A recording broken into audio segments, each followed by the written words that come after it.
I'm Brenda Delgado, and I'm a mother of 3 CPS children, kindergarten, 2nd grade, and 5th grade, and I'm also one of the board members of Illinois Raise Your Hand. I'm also bilingual, so if there's anyone here who needs Spanish translation, we also have some other parents here who can translate. ¿Hay alguien aquí que necesita traducir en español porque no entiende inglés? All right, then we are all English tonight. Just to give you an understanding of how we're going to run through today, I'm going to ask the panelists to just briefly introduce themselves and explain how their position relates to assessment. And then we're going to see just a brief PowerPoint presentation if we get it working. If not, we'll delay that to the little bit later end of the program. And then I'm going to ask the panel a series of questions. That's going to hopefully take about 30 minutes because we also want to have a discussion with you in the audience. That should take us through the end of our afternoon, of our evening, and then we'll turn it over back to Raise Your Hand to conclude for the evening. Okay? So beginning with Dr. Pellegrino, can you just summarize briefly how your position and also how it relates to assessment? Okay, well, can you hear me? Just put it closer, it should be live. Closer or not. Well, first of all, it's nice to see so many people on a very cold evening. Well, I'm a professor in, actually at UIC in both psychology and in curriculum and instruction, and one of my roles there is also to co-direct the Learning Sciences Research Institute at UIC. I've done a lot of work over the years in the area of educational assessment. I usually come at this from the point of view of how do we build assessments that are connected to strong theories about the nature of content learning and how do we use assessment to benefit instruction. I've written a number of reports for the National Research Council on assessment and curriculum and instruction, and I serve on a lot of technical advisory committees, including the PARC assessment, the Smarter Balanced assessment, and the assessments for the 1% populations, the DLM consortium and the NICSA consortium. So I spent a lot of time on state technical advisory committees along with working with schools and teachers on issues of designing and implementing quality assessment in classrooms. Thank you. Hi, again, my name is Federico Baitoler, and I'm a professor in special education at UIC as well. And I'm related to assessments because my area of focus is on inclusive education, how to include students with disabilities on issues of instruction, but also on issues of policy. And assessment is a great piece of building instruction, building a curriculum. And I'm mostly interested on examining and looking on assessments and curriculums in general who provide students multiple means of representation, represent material, multiple means to act on the material, multiple ways to engage with the materials, and provide very flexible means so all kinds of abilities and identities are valued and honor and assessments and instruction. I'm Elizabeth Skinner. I'm an associate professor in the bilingual bicultural education program at Illinois State University. Where most of my work is involved with preparing bilingual teachers for Illinois classrooms and specifically Chicago classrooms. Although I'm at ISU, which is in Bloomington Normal, I'm based in Chicago with our Chicago Teacher Education Pipeline and our Chicago Professional Development School. I am a former Chicago Public School bilingual teacher. I taught at Inter-American Magnet School for 7 years. And I'm also currently the parent of 2 Chicago Public School students. One is a 7th grader, and we know how much fun 7th grade is in CPS, and a 10th grader. And so I come at assessment with those 3 lenses. That is a teacher educator working and preparing students to hopefully do real assessment in their classrooms, but also from the point of view of a former teacher, and things have changed dramatically in the years since I've been out of the classroom. And then also I see it through the lens of the parent of CPS students, and that is probably the most troubling lens to look at it from. So that's where I'm.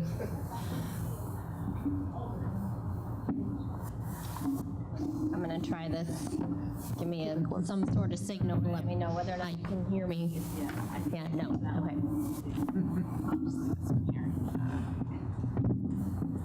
Is that better? Okay. Hi, good evening, everyone. My name is Cecily Relucio Hensler. I am co-director at the Chicago Grassroots Curriculum Task Force, CGCT for short. CGCT is a collective of youth, parents, community members, and educators. Our goal, our mission is to transform curriculum by centering the knowledge and histories of Chicago communities, especially those that have been traditionally marginalized and disenfranchised. So we author and we publish and we implement local curriculum. We also seek to inspire intergenerational collective action, both inside and outside of the classroom. So we have youth programming, we work with classroom teachers, we work with pre-service teachers at 5 local universities, including Illinois State, and we have a collaborative of justice-centered higher educators. So that's one of the hats that I wear in relationship to assessment, and I think that that work really, for me, is about coming at assessment from the perspective of what practices and policies contribute to more racial equity, socioeconomic equity in the educational system, and what practices and policies move us away from equity. I'm also a CPS parent. I have a 1st grader and a 6th grader in a CPS neighborhood school. I'm a former CPS teacher, instructional coach, and I directed a teacher education program at the University of Chicago. And most of my work in CPS has been on the south, southwest, and west sides of Chicago. Well, thank you, panelists. One of our first questions that we want to understand is, we know that teachers are always assessing students' learning throughout the entire year, and in your own area of expertise, what are some of the best ways that teachers are able to assess whether their students are learning? Well, I'll sort of maybe start an answer to that. I mean, I think your question and your point is directly on. Teachers are always assessing, making judgments about whether students are understanding, whether or not the instruction is moving in the directions they intended. They're trying to make appraisals on the fly. They periodically assess by giving exercises and quizzes. So one of the things to understand is that assessment isn't just about what I'd call tests and formal exercises that are either in the curriculum, in the materials, or even from outside. We call them drop-in from the sky tests. That's what we sort of talk about, a lot of standardized achievement tests. So there isn't, the answer to your question isn't, there isn't one best way. Because in fact, one of the issues is, what is each assessment trying to do in terms of gathering evidence, and what are you going to do with that evidence with respect to some action? So in some ways, the best way to think about assessment is the process of gathering evidence and information for the purpose of trying to make a judgment and improve things, and that operates over very different kinds of timescales, moment to moment, week to week, month to month, year to year. And so I think the best way to think about an assessment is to think about it from the point of view of, what is it designed to do? Is it valid and useful for that purpose? Because in fact, no assessment has universal validity. It's valid only for certain contexts and purposes and uses. And Vattel, how about specifically as it relates to special ed students? What type of assessments are best? And I think the case with students served through a special education system, students with IEPs, I think it can teach us a lot of things about for all students, because we begin thinking about learning variability and how students learn, and in many different ways that I don't think it just applies for students in special education, but it's actually something that applies to all students. We know now that learners acquire information in many different ways and have many different strengths to acquire information, many different strengths to act on the information, like express their knowledge, and also many different ways to get motivated, and many different topics that motivate them, others not. So in that sense, I think assessments have to be flexible and account for learner variability. And rather that use a very narrow media like a paper or pencil, or a computer test where you need to choose the right answer, I think we need to start thinking more about how we can give very flexible media to students so they can manipulate the content, they can manipulate their responses. We also need to think about supports as part of assessment. We always think of supports as cheating when we're doing assessments, but we need to think support should be part of the assessments, because sometimes the support will help you to get a better understanding of what the student really knows.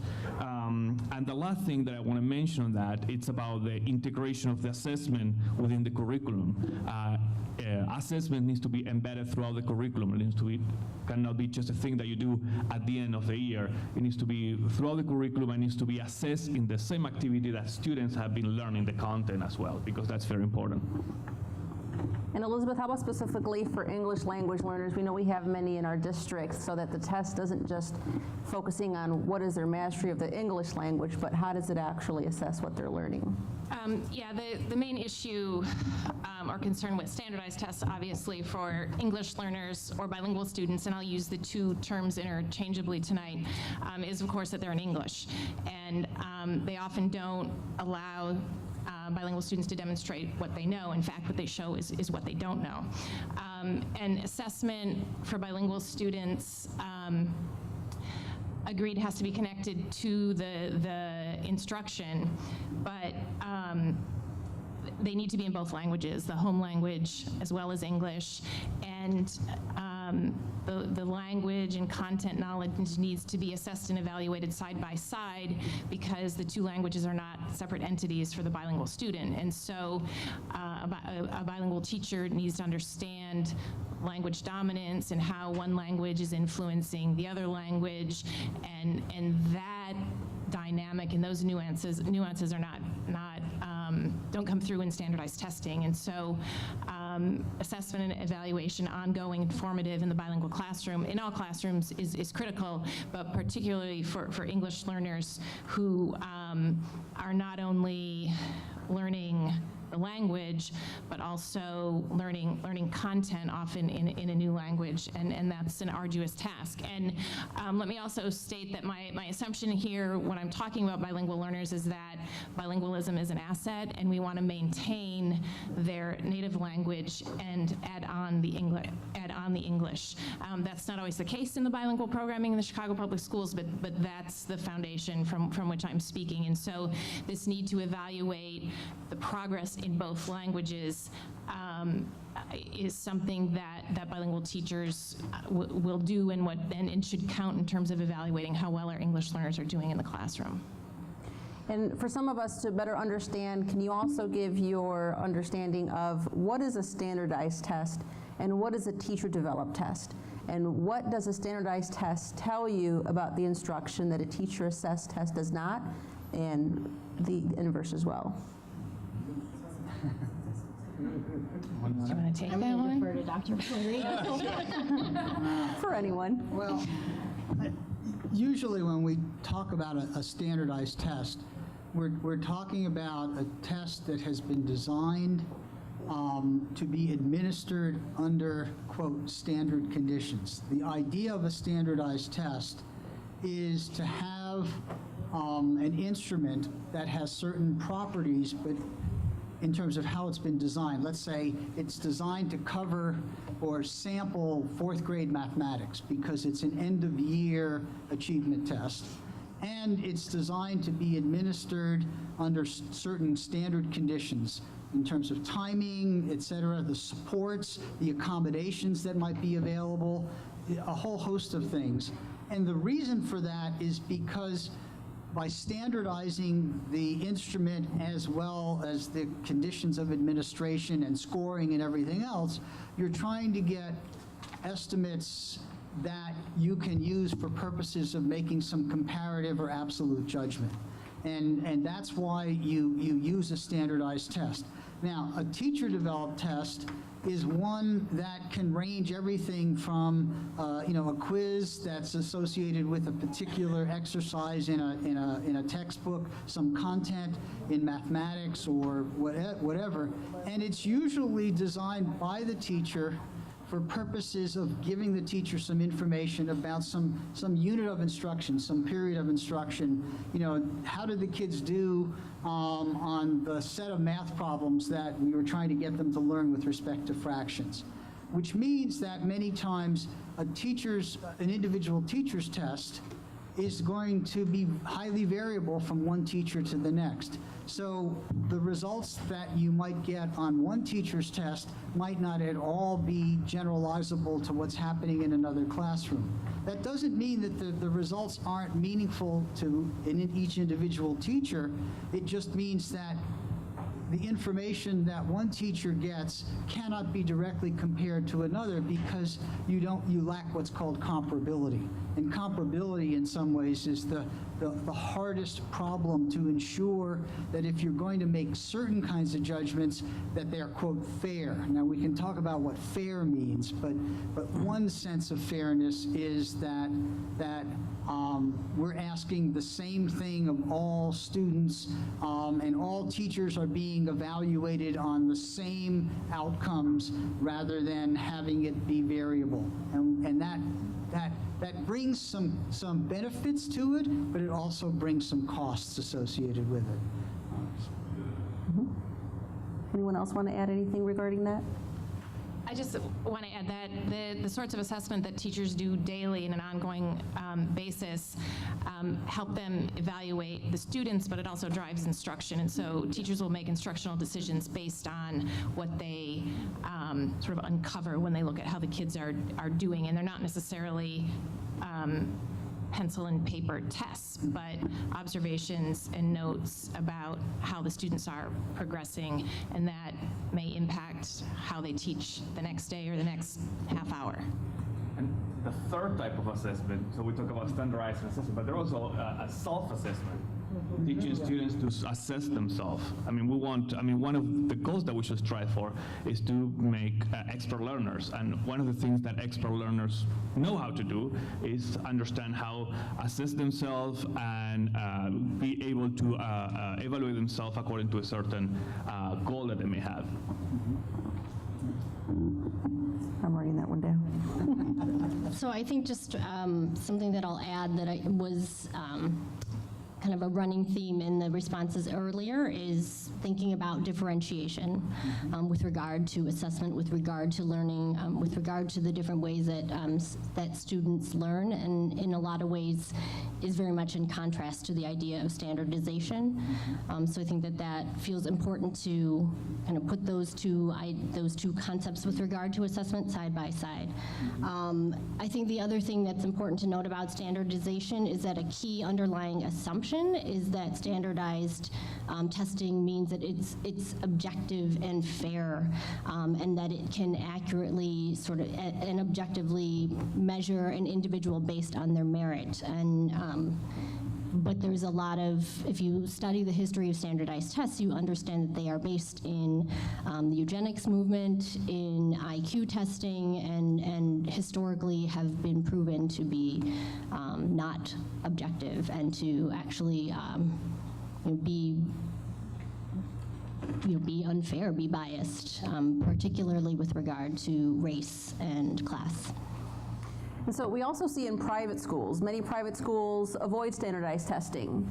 And then we're wondering, well, how do parents there, what kind of metrics do they use that they value that private education, and how are they able to actually assess that their own students, their own children are learning in that type of environment? Well, I think in some private schools, they do utilize standardized tests because most parents have an inherent sort of desire to compare their kids to others. So you'll often find the use of norm reference tests, just simply not for the kind of high stakes we're talking about in using achievement tests, so that parents can make a gauge. Another way I think that parents and private schools sort of move through this space of assessment is by focusing more on the kinds of tasks and products and activities that they ask kids to do to demonstrate their competence. And I think one of the strengths of many of these is that it moves away from what I'd call what's easy to test, which is what's easy to do in multiple choice and many standardized tests, to more complex forms of reasoning, thinking, performances, essays, projects, et cetera, which in the world of standardized testing are much more difficult to get control over, but from the point of view of the kind of depth of knowledge that they tap into and their connection to instruction provide much more, I would sort of say, much better evidence of the kinds of thinking and learning that students are doing, and it's why in many cases, not just in private schools, but in many countries across the world, the preference is for that form of assessment as opposed to the United States, which invented the multiple choice test, it invented the standardized test, and has, I often say that it's almost, the hardest thing for the United States is it's part of our DNA. Standardized testing is part of the educational DNA of the United States. And so it's very hard for us as a people to move away from that because we're so concerned that if we don't do that, we won't have objective ways of making judgments. And then we also add a policy context on top of that. So it gets us off into all sorts of other issues. And so talking about those best practices and possibly other countries that have that, how do they address properly measuring subpopulations like special ed, or in many countries that have even more bilingual students than we do? How do they address that, and how do they do that successfully? I think a lot of countries, I mean, the iconic case always has been Finland and Sweden and the Nordic countries. And my understanding that they do some extent standardized testing, they do a lot of performance-based assessments and using portfolios where students can demonstrate what they know in multiple different ways, and that may be assessed with a rubric or other forms of evaluation, but allows the student to actually demonstrate the knowledge in a meaningful context, not in an isolated room clicking or marking some bubbles. Yeah, you know, if you look at actually the high-performing countries in the world, the majority of them downplay the use of standardized tests, at least with the frequency that we do.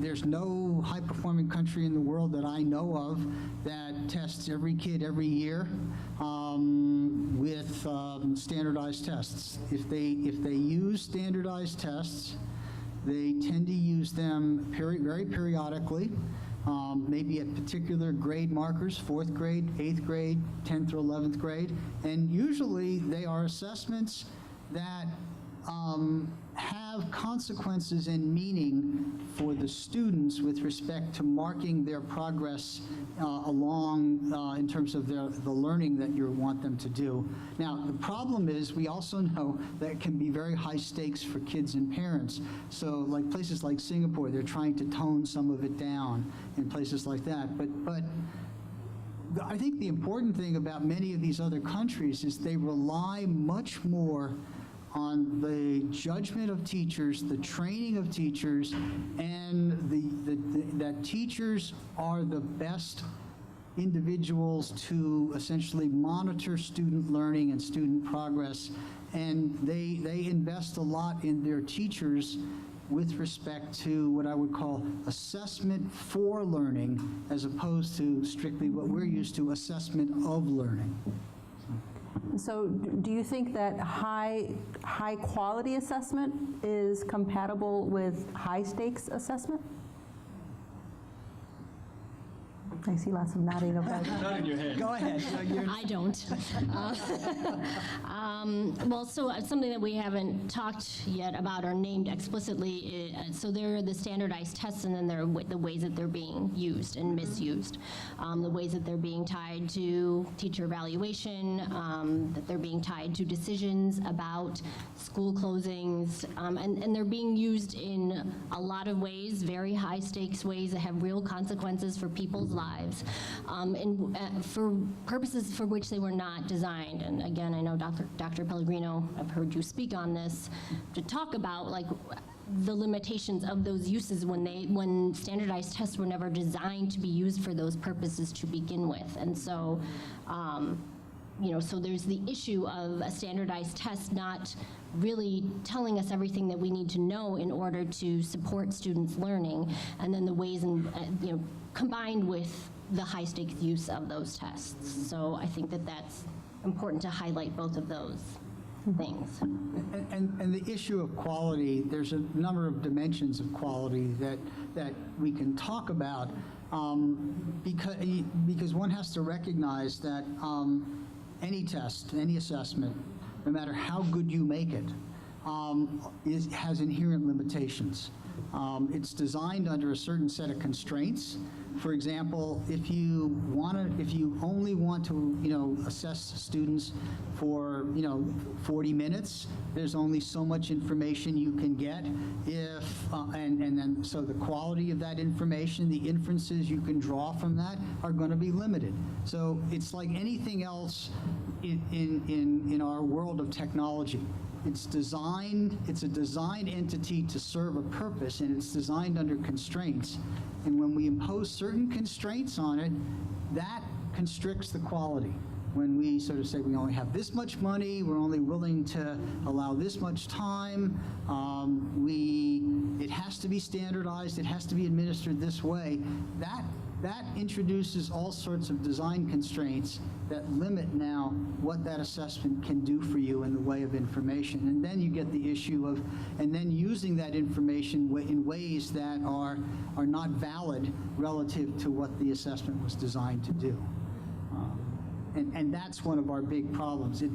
We over-test, but we also use tests for accountability, because we have a culture of accountability, and that creates another set of problems, which is whether you can make interpretations of variations in test scores and attribute them to teachers, to schools, to whatever is the causal agent you're trying to hold accountable.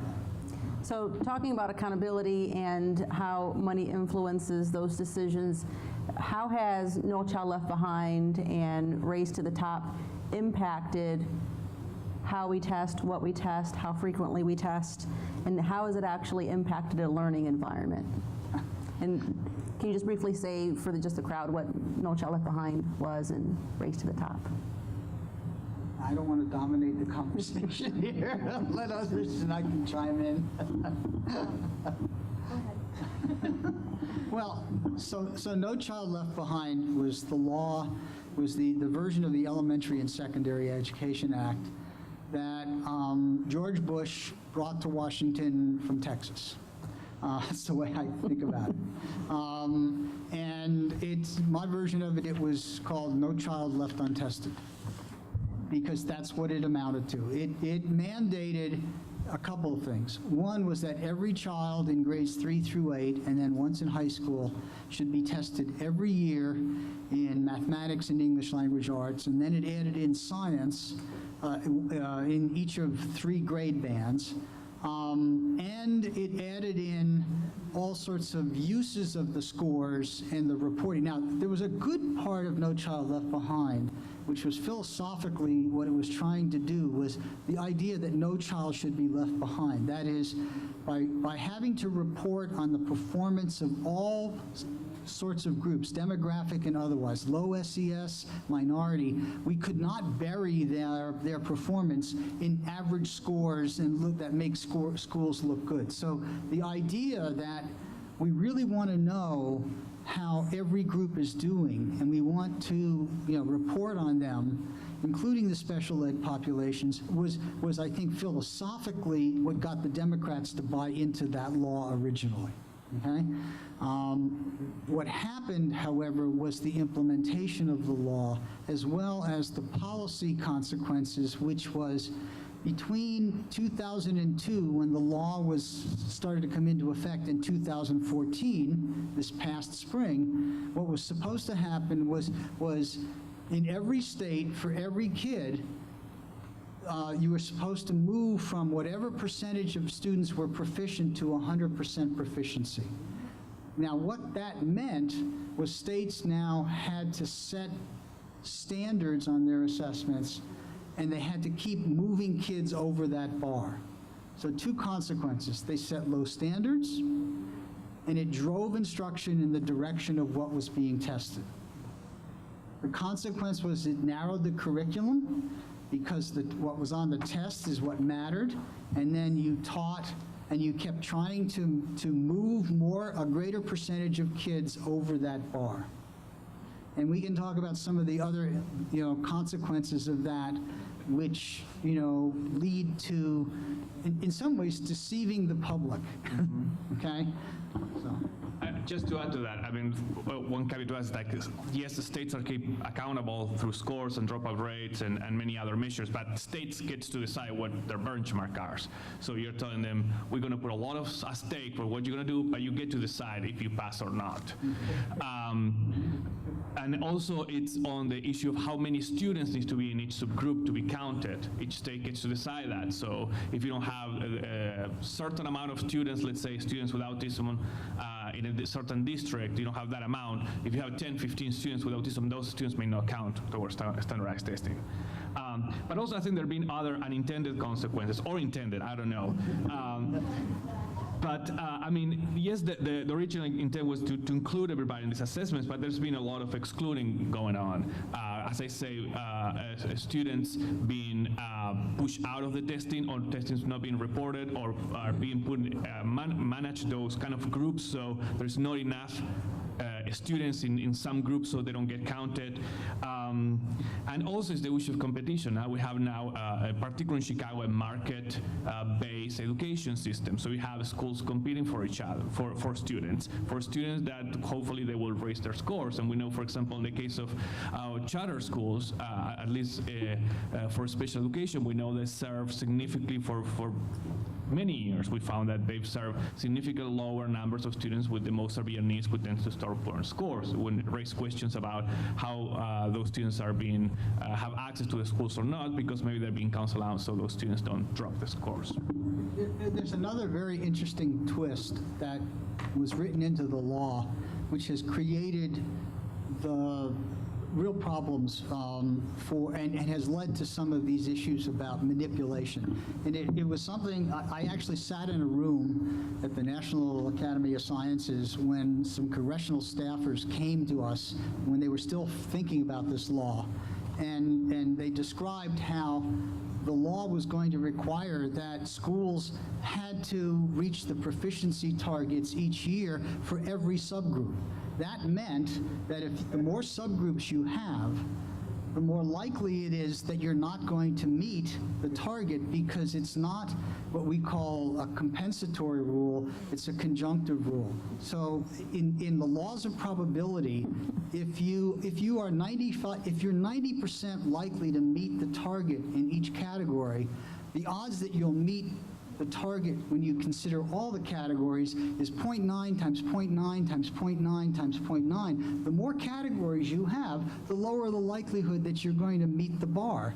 And so that leads to exactly what Federico was talking about, which is to try to minimize the number of reporting categories, to do things. And it's all, and in fact, we sat there and said, under this law, the prediction is that by 2014 or before that, every school in the country will ultimately fail because of the statistics of how you're doing this. And what happens is New Trier fails. And you know why?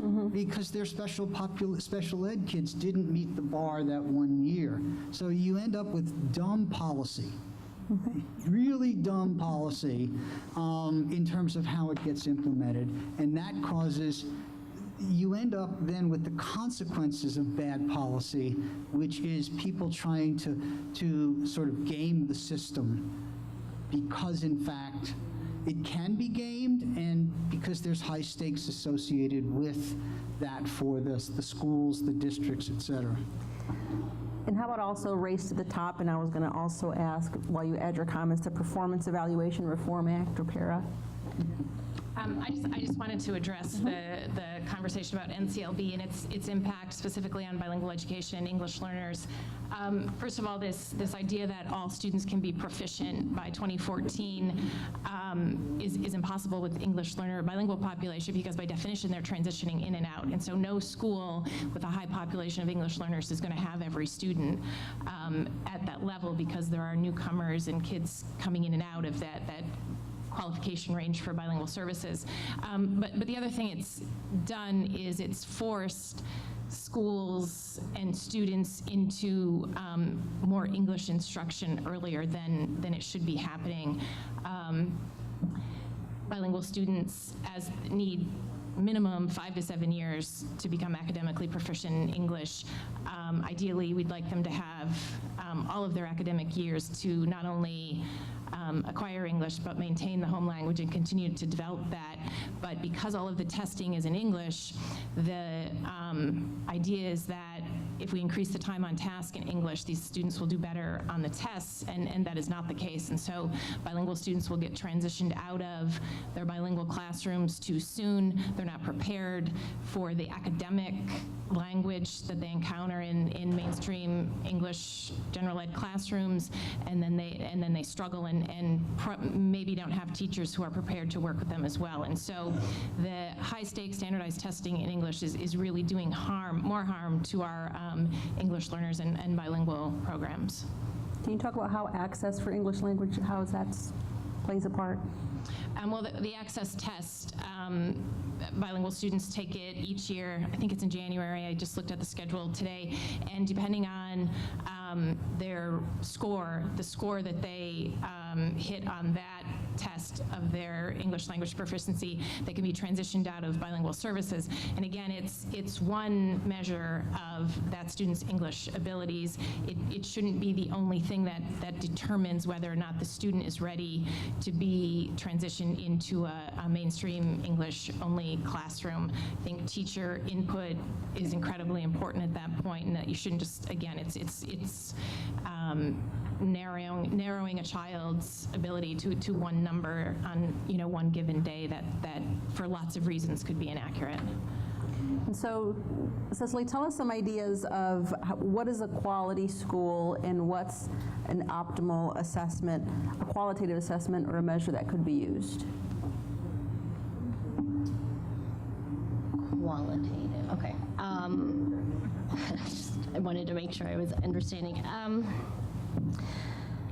I mean, I think that we've hit on what we know works in assessment. There's plenty of research out there about what is quality assessment. We've talked about that it's differentiated, that it there are multiple measures to assess what students learn, that students have input and are able to reflect on their own learning and set their own goals.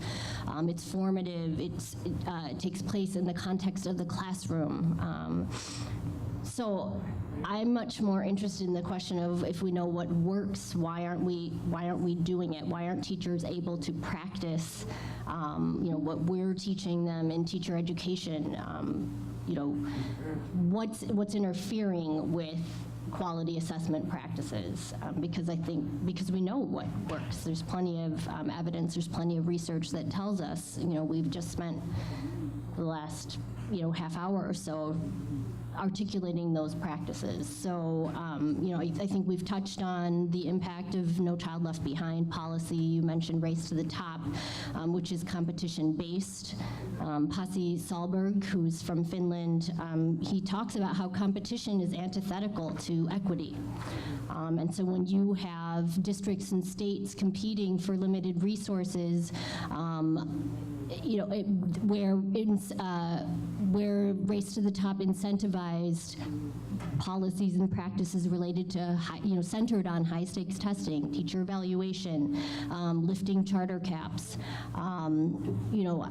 I think those are the things that at that level then trickle down and interfere with what we know to be quality instruction, curriculum, and assessment, especially for diverse learners. What do you think is the most critical thing that parents can do to change that? opting out is definitely, I think there's a larger movement and there's a growing movement of parents, community members, teachers, young people, researchers, scholars who are saying, enough is enough. I don't know if there, how many people in this room are like, yay, pro standardized testing. I think standardized testing is amazing. It's the answer to all of our educational problems, and I know that it made me a better learner. I mean, I don't think anybody's saying, I think a growing movement, joining a growing movement of people who are saying we need to put a moratorium on testing until we can really think about better practices, joining opt-out movements, boycotts, supporting teachers who are also trying to organize. I think we have to look to corporate reform movements that have really pushed for the proliferation of these practices and these policies. Broad, Gates, Walton. Who's really benefiting from high-stakes standardized testing? And think about how those narratives have really become, in many ways, common sense. They become sort of part and parcel for what we've come to believe to be, accountability for schools, and kind of hijacked that narrative or hijacked what we believe to be common sense. And so we need to be asking questions about that. We need to be asking where are those narratives coming from? Who's really benefiting? I think Pearson, I have it written down here somewhere. So the total market for K-12 testing in 2014 is expected to be $4.5 billion for the standardized testing market. And we need to be asking questions about that. Who really benefits from standardized testing? And then what can we do collectively to be a voice for speaking back to that? I wanted to address the issue of what can parents do. I think it's important to be informed and stay on top of the testing schedule at your school. And because I don't take a lot of, I don't really believe in standardized testing and the results that they give me about my own children, or I shouldn't say that, I don't pay that much attention to them, or I hadn't in the past.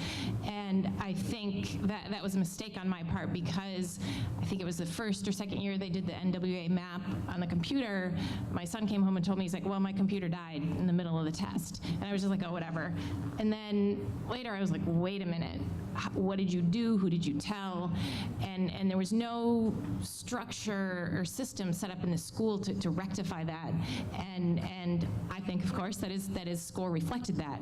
And it comes back to bite you in this environment where that test score matters for certain school applications. And it wasn't until then that I realized that I really had to be aware as a parent. I couldn't just kind of let these things slide.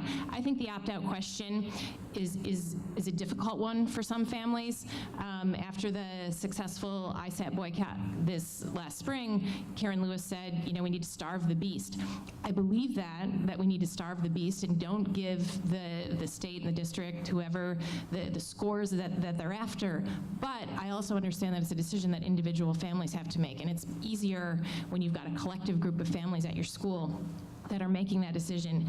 It's harder when you've got kids in the 6th, 7th, and 8th grades to make those sorts of decisions, because I don't trust our system, and you don't know when they're going to change things up in terms of applications for high school and academic centers and all of that. So I think it's important. What I learned is to talk to my kid about what's going on with the testing at his school and understand when there have been issues, and have those conversations and find out how the testing is being administered and what the testing situations are, and make noise about it if it's not appropriate. And of course, opting out if that's the right thing, and I'm believing more and more that it is. But again, I think it's as the movement grows, there's more room to do that, I think. But I personally see it as a difficult issue. I agree with what my colleagues say, but I want to add also, in the case of parents with students having an individual educational plan, the case is a little different because I think you have much more power too. Because yes, the states and the districts are required to include those students in the standardized testing, but it's the IEP team who gets to decide the extent, the accommodation, and if the student should have an alternative assessment that is not the standardized, that may be actually a portfolio-based assessment. So as a parent of a student with the disability, I think you have much more legal rights on your toolkit. Unfortunately, many of the parents don't know this and get trumped on many decisions in IEP teams, but it is the IEP team, including the parent, who make that decision, not the district, the principal, or anyone else.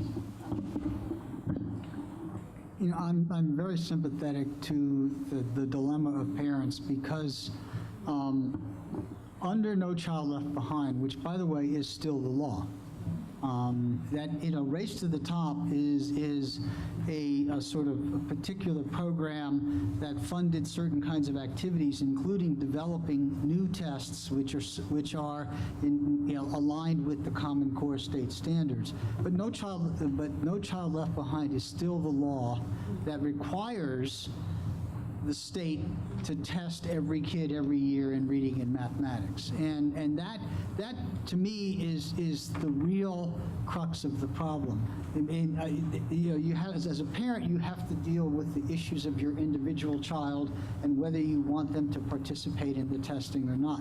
And I have very mixed feelings about that because I think the new assessments are better than what we had, and they actually have some potential benefit. But I also am not convinced that we need to test every kid every year to get the information we want about schools or to monitor quality progress in the system. That's a different sort of story. I think, though, that the problem is that we as a public need to actually engage in concerted action and get, I would almost use a very profane word to describe our legislators. I will not do that because there's a camera back there.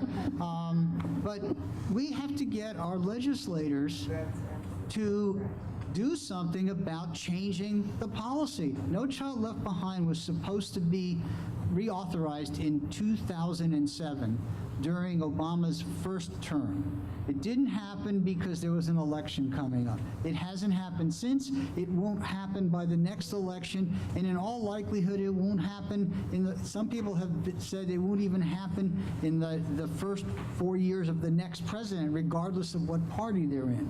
So what we have is a situation where the policymakers have no pressure on them to make the change that they need to lessen up on this. And part of it is because there's a culture out there which is about accountability. And there's a culture that involves teacher bashing and accountability, and this becomes an instrument of doing that. So we have to recognize that while we can blame the tests, and we can have lots of problems with the tests, it's not the tests per se, it is the policies that make use of those tests in very pernicious ways to advance certain agendas, including issues of trying to break unions, trying to do other things with respect to the teaching profession. And I think that's very clear with respect to certain political orientations. But again, it's up to the public of the United States to change the laws through influence on their legislators. That's the only way I know that you're going to get this death grip that we've got right now on education of standardized testing. And so I want to also add a little bit more about our knowledge of PARCC, explaining what PARCC is, but we also understand that many states have dropped out of PARCC. There's only 11 states plus DC that are going to be using PARCC this year, and only 8 are using it for both the high school and elementary. What happened? What happened? So let me go back to when Race to the Top came into being, and Obama and Duncan put $350 million out on the table. two consortia of states came together to propose developing new comprehensive better assessment systems aligned to the Common Core state standards, which at that time 40+ states had adopted. If you look at who was in PARC and who was in Smarter Balanced, it was roughly, between the two, they had over 40 states. Some states were playing in both sandboxes, and they had to decide. What's happened to both consortia is the politics of Common Core, along with the politics of pushback about high-stakes testing, have caused states to pull back out of the consortia, in many cases not because they've dropped the Common Core, but because of other issues having to do with the time for testing, the costs, and a variety of factors. So I think when all is said and done, come this spring, between Smarter Balanced and PARC, roughly about half the states in the country will be tested with one of the two programs. I'm not sure of the exact numbers. It was sort of like every day it was a new sort of, who's in, who's out, who's on the fence.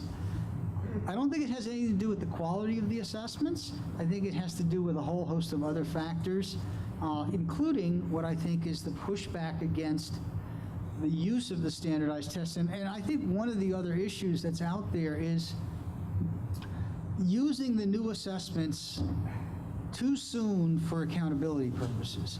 So I think everybody associated with development of those assessments would sort of say the same thing several of us told the government more than 4 years ago, is you can't do this in 4 years, okay? But they said it's going to be in 4 years. So the two consortia had a Herculean task to build these assessments. And quite frankly, they need another year of really good field testing to understand the properties of those assessments, for educators to get familiar with them before they even put them into use in some sort of what I would call truly operational assessment. And that's one of the issues I think that's also playing out in this arena. So it's a set of issues. It's the Common Core issue, which is a complete misinterpretation of where the Common Core came from. People can now call it Obama Core, and it wasn't a product of the Obama administration. It was a product of the National Governors Association and the Council of Chief State School Officers. So again, we get very strange political things going on out there that cause people to drop out of the consortia or to make other judgments now with respect to the Common Core, or in some cases even adopt the Common Core but give it a different name. So how do we even know that an assessment is really aligned with the Common Core? What would it look like? Well, the issue of aligned with the Common Core, one way you can make that judgment is you have to now go and look at, okay, what is in the Common Core? What does the Common Core focus on? And on what basis did any assessment get built in terms of how it claims to be reflecting the content, the cognitive demands that are at the essence of what's in the Common Core? This issue of alignment, in the past, when we've aligned state tests with state standards, it's been a very superficial alignment. And some of us claim you can align anything with anything. And so I think this is a real issue right now. I am headed to Washington for a meeting at the U.S. Department of Education all day tomorrow to talk about exactly this issue, about what criteria should be used to make judgments about the quality of the assessment programs that states are going to be put in place. And that includes PARC and Smarter Balanced. It includes other things happening in other states. It's not a simple matter. It's a judgment process, but there are some ways to look at it in terms of the representation of what's really important in the standards and what kinds of things are kids being asked to do. One way I sort of think about this and tell people, one way to make a judgment about whether an assessment is worth having your kid take is to ask the question, is this something that would be worth putting into a classroom as having as an instructional exercise. A really good assessment is a really good piece of learning and an opportunity to learn. And it's those activities that you would want your kid to be doing in a classroom are the very same ones you'd want to be represented on an assessment. If you can't make that judgment call, then maybe the assessment isn't really representative of what we value in the standards. Anyone else? So I want to hit one last point on, Cecily, what you were saying, some of the issues with some standardized testing were the biases and the history of it, but thinking now even for PARCC, so some of the things that you have to use for PARCC are virtual protractors, highlighting features, the capacity of the network and the technology that's required. And so won't students that have greater access and also experience with those types of computers and tools have an advantage over students that don't? And won't that bias, how is that not going to affect the assessment of those students? I mean, I don't have empirical evidence of this, but yes, I would guess that in part, this student performance is based on their ability to manipulate those tools, to be proficient in them or literate in them.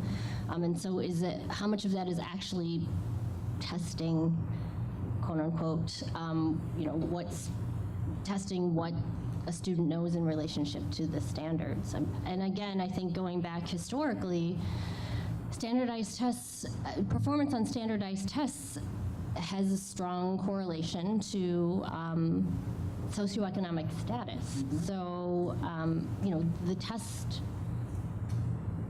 the testing mechanism in and of itself is already biased. And then not to mention all of the, what schools need to do in order to be sort of up to code in order to be able to implement these tests, in a way that isn't going to interfere with student performance. I guess, my thinking around a lot of this is really out of the box in terms of, I don't know that tweaking the tests is going to get us where we need to be. I think that we need to really think about re-envisioning assessment and really what do we, what is learning for? To me, in my experience as a teacher of teachers, teaching and learning is a human interaction. It's a human endeavor. I have 2 children. They are not standardized. They do not in any way align to a set of here's exactly what you need to do to get ready for school every morning. Every morning it's different between the 2 of them. Who wakes up first, who's more independent, who functions in a different, we're talking about human beings. So, I think that that's really important for us to think about. How does a humanizing experience of education sit side by side with standardized testing that is competition-based? And so can we envision or transform our educational system to think really differently, even around notions such as accountability, or measuring the capacity of human beings in quantitative ways?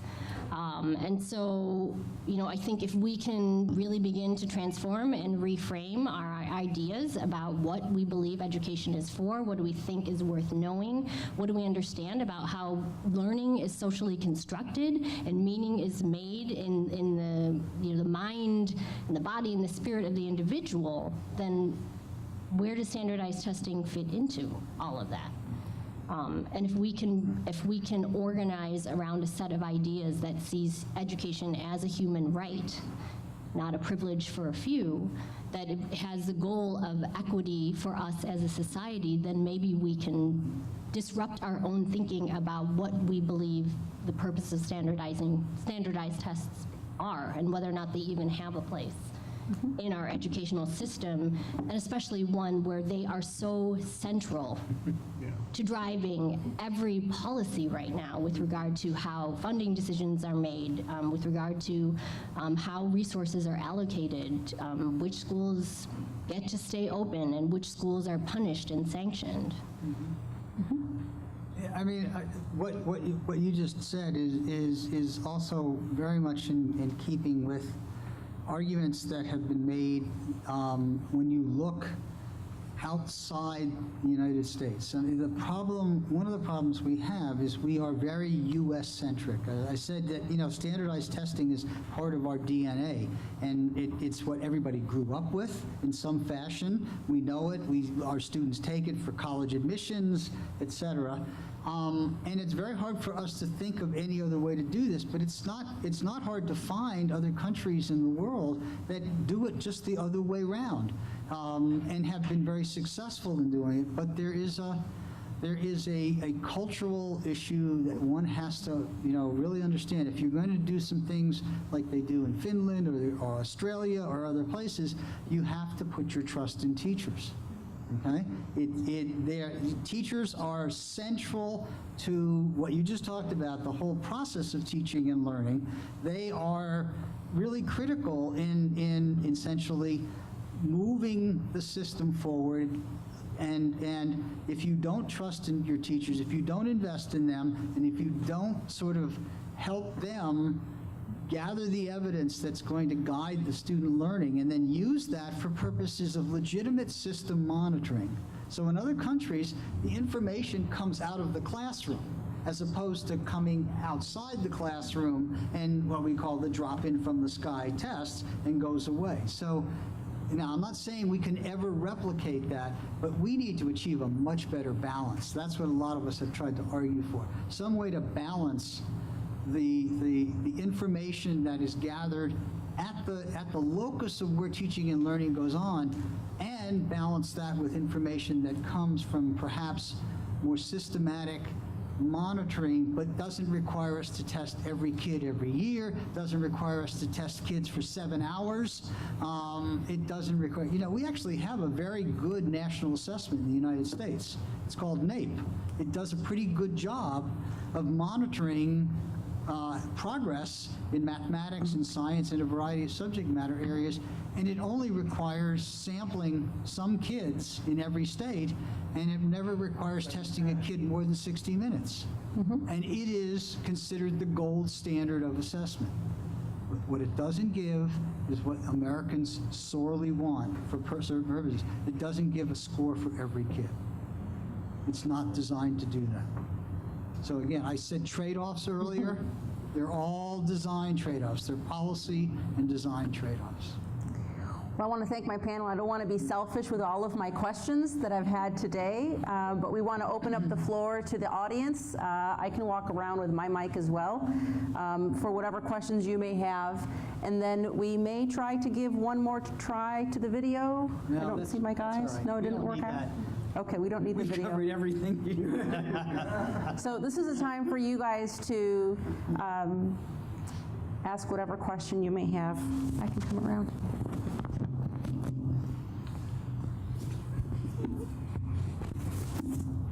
On a issue that's burning here on the park test and about parking the park test,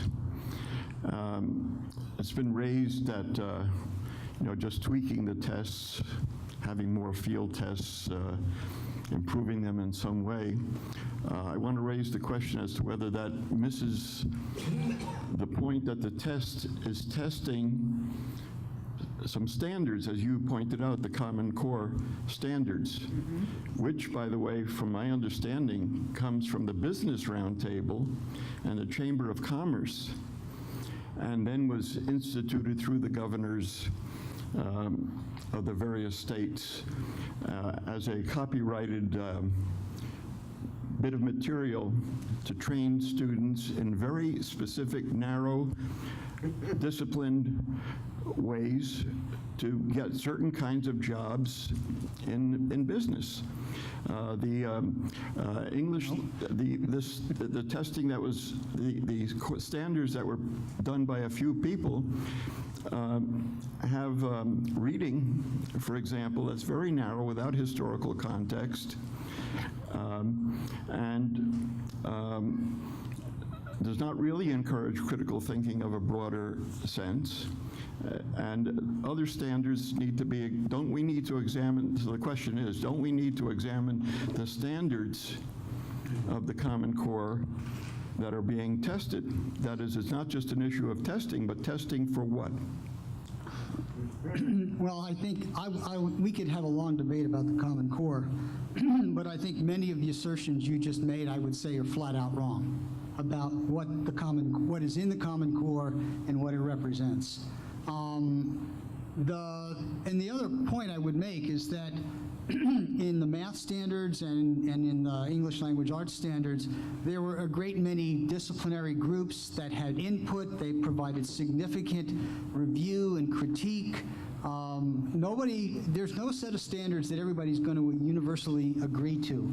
But the Common Core state standards in mathematics are not in some ways all that different from the kinds of standards we had under NCTM. They move some things around, and there's some arguments about whether things move down too early and things like that. But for the most part, what the Common Core state standards in both English and English language arts and math emphasize is actually being able to think mathematically, think and be literate in reading. Now, you made a comment about the English language arts standards. In fact, if you look at those standards, what they're emphasizing is being able to engage in disciplinary literacy, knowing how to read what is in historical text and what constitutes a historical argument and evidence, and how that's different from a literary argument and evidence, and how it's different from a scientific argument and evidence. Those standards are significant improvements over the kinds of reading standards we've had before, which really never differentiated text difficulty, this kind of engagement of literacy, multi-text literacy. So whatever you've been hearing, okay, by certain groups that sort of want to put this as this is a great cabal of the business community, I think that whatever the business, one reason that the business community and others may have been behind this is exactly the problem that Federico talked about earlier. Every state had their own standards, they had their own assessment. You could not compare a student's performance in Illinois to Indiana to Mississippi to California. So the reason for going to Common Core standards and then to have assessments aligned to them was so that you could have a greater sense of both what was comparable achievement, and that way it would help in terms of assuring mobility of students, because you'd sort of say, well, if they're proficient in Illinois, they're proficient in Indiana, and we know what proficient means. So I agree, you do need to look at the standards. The assessments are a reflection of the standards, but they can only go so far. So I'm not here to defend the standards or the assessments, but I am here to sort of disabuse what amounts to absolute misinformation about what is in the standards and not in the standards. Go back. I didn't see. Okay. Hi. I probably don't need it. I'm loudmouth.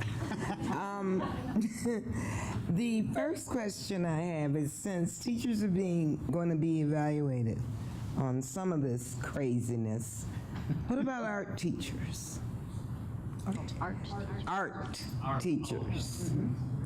The second one is, don't forget that NAEP was passed by both Democrats and Republicans. Senator Kennedy, God bless his soul, was very helpful in getting that passed. And we've lived under this forever. The third thing is, you know what? You're beautiful. There is no fairness in standardized tests. There is no standardized test that doesn't measure income and race. Follow a standardized test. The darker you are, the lower your score. It's just that simple. And so, having said all that, park the legislature that allows the park, and park We can't park the Congress anymore because we've already parked them.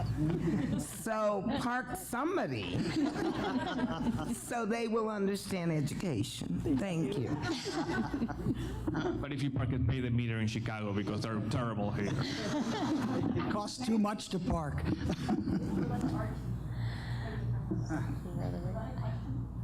About the art, how does the art teacher get evaluated? Oh, only one question. The art is okay. I don't. Nobody knows. Yeah. No, I mean, Is there an art teacher in the house? I have a mild sense of, but don't quote me. So there's a reach assessment. So there's the reach so the CPS teacher evaluation system is called the reach evaluation, and so there were sort of content area specific evaluations that are part of the reach evaluation, and so I believe that what are called specials or resource teachers are evaluated based on the reach assessment, although, yeah. And I've asked CPS for any information about reach. They send me to. A call center in India, I don't know. Thank you. I'm not an expert on art teachers, but my understanding is that an art teacher, a gym teacher, that the Board of Education takes the reading score, reading score that's used in the NWA map, and then assesses the art teachers, the gym teachers, the music teachers, the choir teacher, the band teachers, and that becomes a portion of their assessment. By. The portion of their assessment that is measured by standardized test scores. Oh my God. Right, so it's completely, it has nothing to do with their actual work. On the other hand, there's really little relationship between a teacher's practice and the test that their kids, the test scores that their kids get, so. But, I mean, just obviously, there is relationship reading to reading, but art to language, English language art. It's just an arbitrary thing that the board does so that they can say that they're using a value-added model. So to the question, I know a little bit about it, and that teachers are evaluated roughly, I think, 75%, or I'm sorry, about 50 to 65% of their practice by the evaluation by the principal, 25% by standardized tests, and 10% by a reach assessment, which is the students assess. I mean, the teachers assess. They download it. They're developed by CPS, and so yeah, every single teacher in CPS has an assessment they can use from pre-K all the way up through high school, every single subject. So the gym teacher assesses their students by how they, they get to choose, right? So they can choose an assessment to see how they throw the ball. They choose 10 students in the beginning of the year, for example. Write their own assessment? No, it's made for them by CPS. And then in the beginning of the year, they assess how these 10 students throw the ball. At the end of the year, they assess those students again, and that's their assessment. But they are also evaluated on the school-wide reading scores, for example, which is why you see many schools having the gym teacher teach reading in gym. The art teacher teach reading in art. And so even if you have specials like art, music, gym, very often they become very academically focused. I mean, We have one back here. One of the issues here that sort of leads to this is that's a sort of question like, how is it that smart people do dumb things? Okay, and we can talk about the reach assessments. We can talk about using English language arts scores to evaluate gym teachers or whatever. Part of this is when you have conversations with people in CPS who are smart people. There's reasons why they're doing this, which they will tell you this, and some of this makes no sense, but the reason they do it because there's a thing called para. and they have to do something para. That's the state law with respect to evaluating teachers. And this comes back again to policy that trickles down. And where did para come from? The state accountability. That came from pressure from Washington to put those things in place because of Race to the Top funding. So you end up with policies being promulgated, and then districts, not just CPS, districts all throughout Illinois, having to do things to provide scores that include growth scores that may have absolutely no validity whatsoever with respect to the way in which they're being used. And so in many cases, the people who understand the problems with this are using them in ways that are trying to minimize the harm. I'll put it that way. There's no way to completely avoid what constitutes bad practice, but trying to minimize the negative consequences of some things that are driven by policies that absolutely make no sense. So I had a question. Given that your recommendation for action for parents is to have children opt out, I wanted to know more about what happens to kids who do opt out during these 10 days or however many a year that testing is happening. So are they suggested to stay home? Are they still in school? If so, how is their time being used? So that their time's not being right? So Yeah. what happens with kids who opt out? So it just feels important to just reiterate that opting out is one potential strategy of many. That's part of a larger movement around pushing back against standardized testing. So I can really only speak to what happened in my students in my daughter's school when we opted out last year. She attends a school, it's a level 1 school on the north side of Chicago, and so I think she got to, and Wendy, you can probably help me with this. Same classroom. There were 4 or 5 other students who opted out last year, and so the students were allowed to read a book during that time. They were sent, I think they went and sat in another room. I think that the school was required to read the test directions to them and pass out the booklets, and then they were instructed to hand them back. I would say that relatively speaking, it was a pretty opt-out friendly culture. I know that in other schools, that's not the case. There was a lot of documentation of students who were subjected to sit and stare, where they had to literally just sit and do nothing while they sat in the classroom and their peers took the tests. At the schools that boycotted, there were students who were brought into an interrogation room without their parents, and they were they were policed basically. And so I think it's probably pretty school dependent. Wendy, would you agree? Yeah.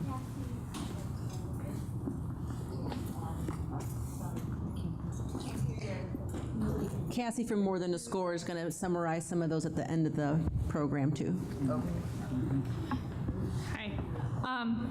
My name's Caroline, and I have a question. Actually, I can answer about opting out also, because I also opted out my children. One of them is here. She's sitting back there. She wanted to stay. I opted them out, and they just read. I actually gave my children a choice about opting out because I didn't want it to be a political thing that I was doing because I had a problem with the system. And she chose to opt out. She's 9. So that was the first thing. And then sort of related to the political issue of opting out, the discussion that we have in our house that I have with my husband a lot is he believes that testing, the PARCC, the ISAT, the STEP, the DIBELS, all those tests are the NWEA, he believes that that is good practice for the future. And I don't. But I was wondering if you could either disabuse one of us of our notion on that. Thanks. Settle marital. Marital sounds like that. I don't want to get there. Can you repeat the question? Yeah. Yeah, so my husband thinks that that all these tests are good practice for the future, like for the ACT or for the SAT, I think is what he's specifically referring to. He may possibly be referring to AP tests as well. I kind of think that it's going to change and that the practice, I don't see the value of the practice of these tests as practice. So I was curious, sort of what your perspective is, whether it is good practice or whether it's not good practice. And if it's good practice, what is it practice for? I had this exact same discussion with a colleague today because we were talking about opt-out as being an option, and I did not opt my kids out because, like you, I had a conversation with them about it, and there wasn't a huge movement at their school of other students that were opting out, and they just didn't. My son, who's in 7th grade now, just didn't want to do it. He didn't want to be like his mother's political scapegoat, so he took the test, and that's what it was about, just not being the odd man out that day. But I think, little kids, primary school kids, do not need to be practicing taking the test. The DIBELS isn't practice for anything.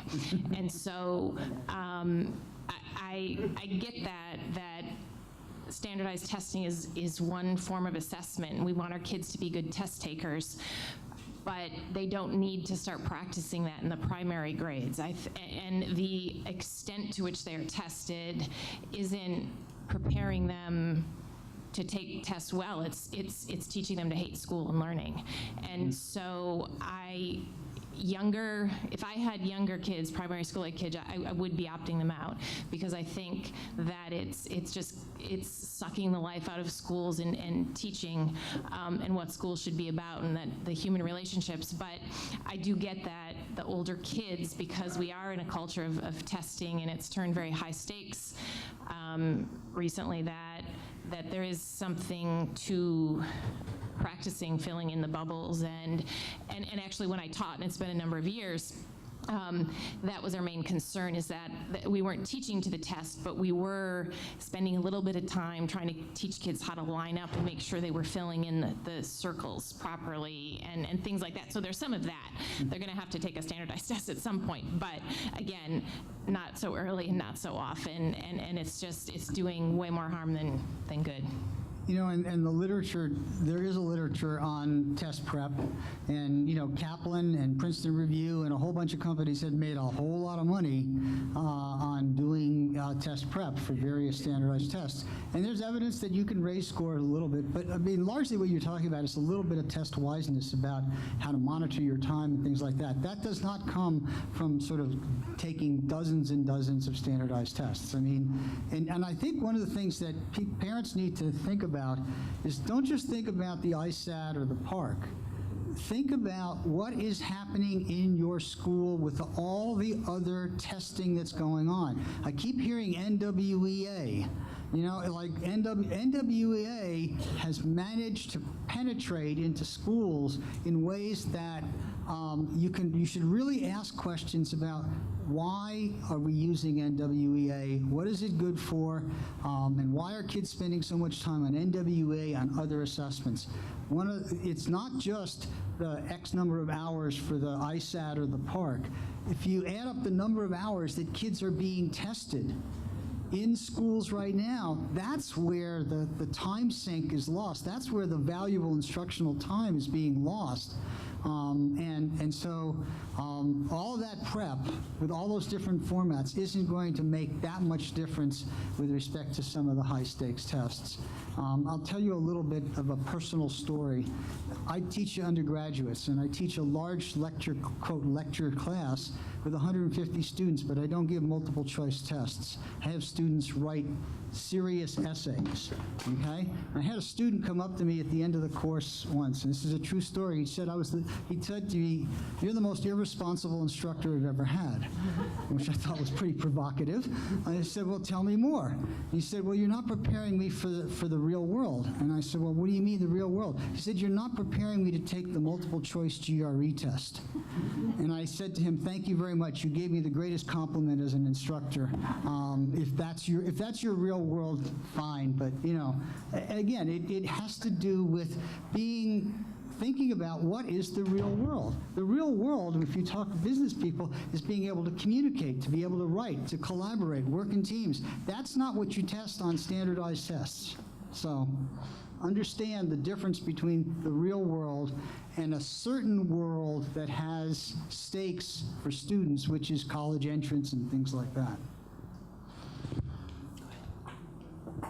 So I do agree with people who say that the question of how to approach testing in your own life and with your own kids and opting out is a personal question, and families should decide that themselves based on what makes sense for them and their kids.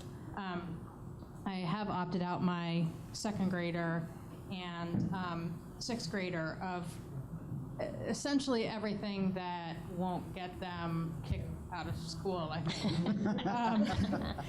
And I do think that these tests are bad on an individual level for my children. I think that they narrow the curriculum. I think that they increase stress. I think that they are responsible for bad decisions being made at a school level. We're spending a lot of money on things like Chromebooks for being able to take the PARCC test, and that's money that really should go to instructional interventions and resources. But I also want to maybe speak to the question of this also being a collective decision in addition to being an individual decision. Because I think that as a collective, that we, regardless of an individual decision, have a responsibility to advance a particular argument about what's happening with standardized tests. And I do think that we're seeing on a social level in this country the damage and harm being done by the high stakes of these tests. And it's not just in some of our schools that happen to have more resources. The punishing effects of these tests are happening in schools that have the fewest resources. The sorting of kids, the labeling of kids, the labeling of schools, the labeling of teachers, and the labeling of African American teachers in Chicago that's happened as a result of these standardized tests is absolutely criminal, because the proportion of teachers in our system that are African American, like our students, has been dropping precipitously. And I think that we can look at the testing regime as a part of the reason for that. I think the privatization movement is fed by this. I think that the school closings are fed by this. So in terms of the quote of feeding the beast, I do think there's a beast, and I do think that this data feeds it.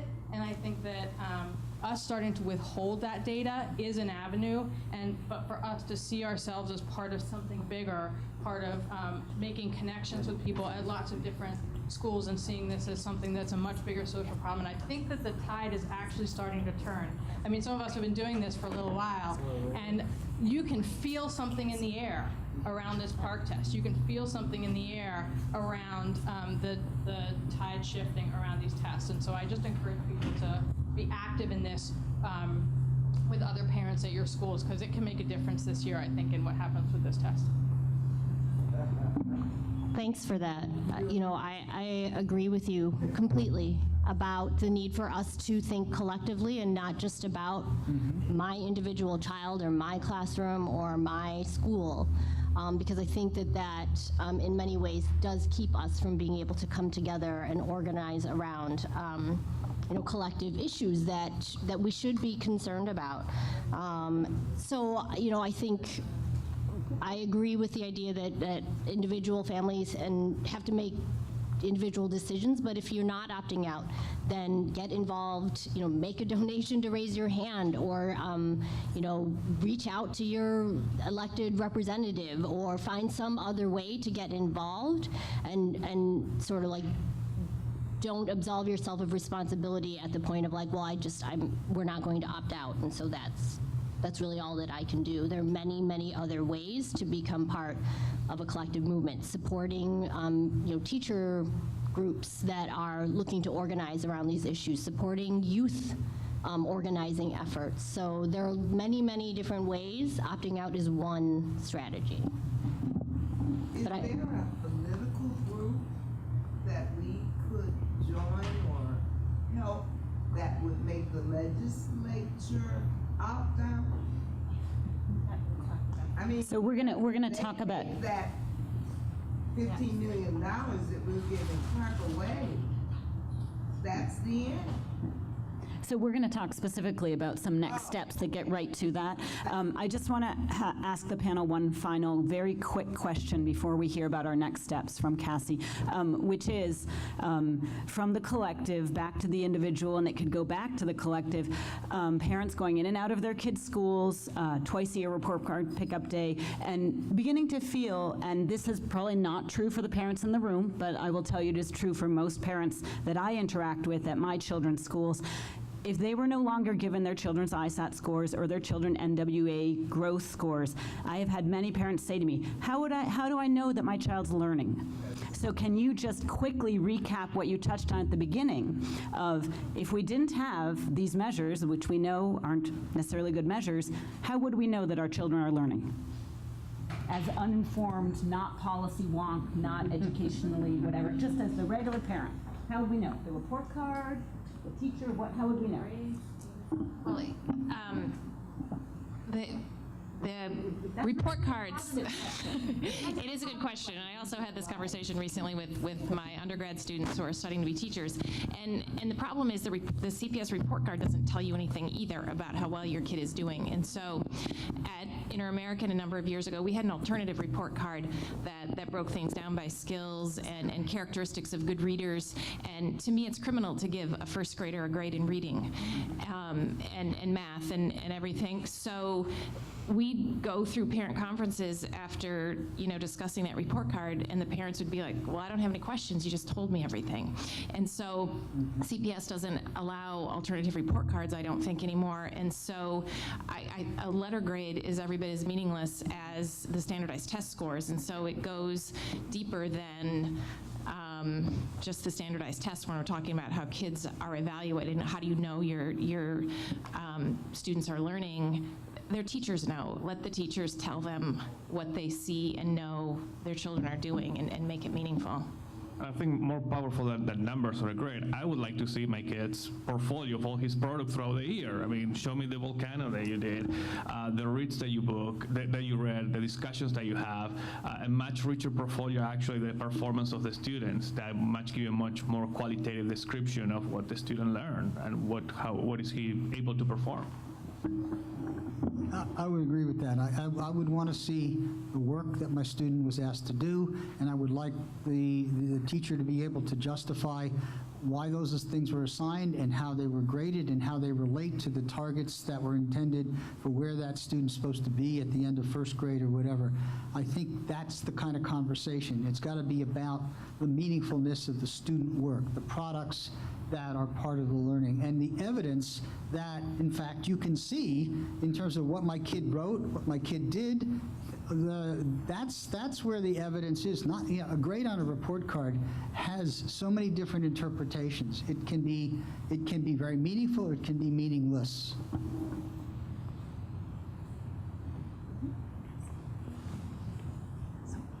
My slides work. So I had a couple slides. Will they work? Okay. We'll await that. Part of what I'm going to say is not on the slides. And so we have been organizing specifically this fall, as raise your hand, around parking the park. We don't think this test is ready for Illinois. We don't think Illinois is ready for this test. And we think this is a pretty pivotal moment. We've had this, as Jim was talking about, more than a decade of test-based accountability in the country, in this state, and we've seen the effects it's had.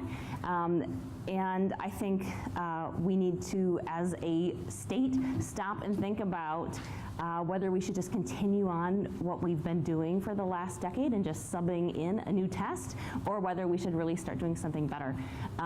So I think the first thing to look at is whether this PARCC test is reasonable. Is it ready to give kids this March? And the answer is pretty clearly no.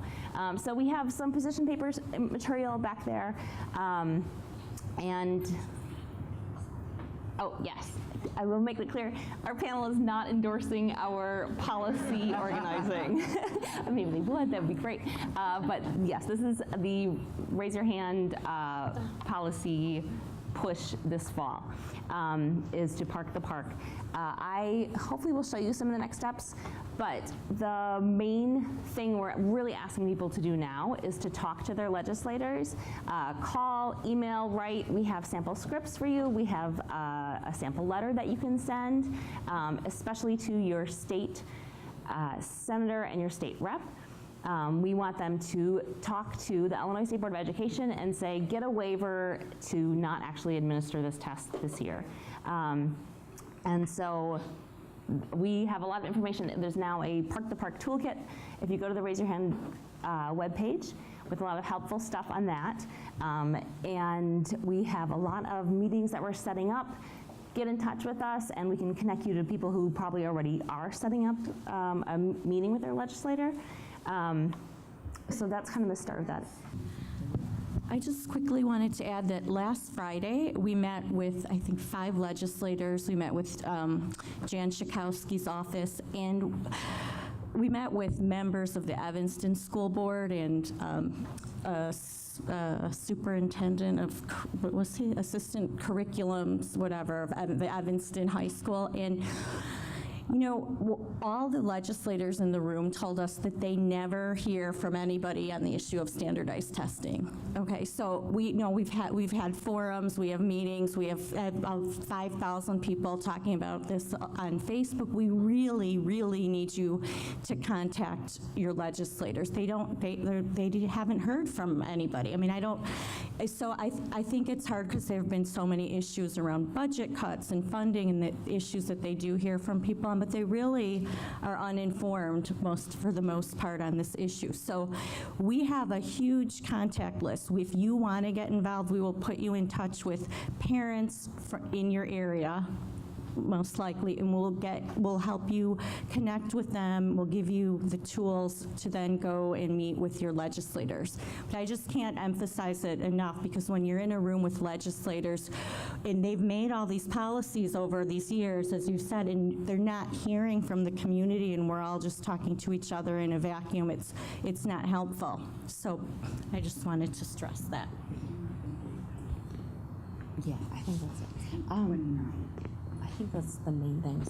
Yeah, so the main things to start organizing around is, you know, share this petition with your friends, start talking about it, but also actually, you know, pick up the phone and call your elected officials.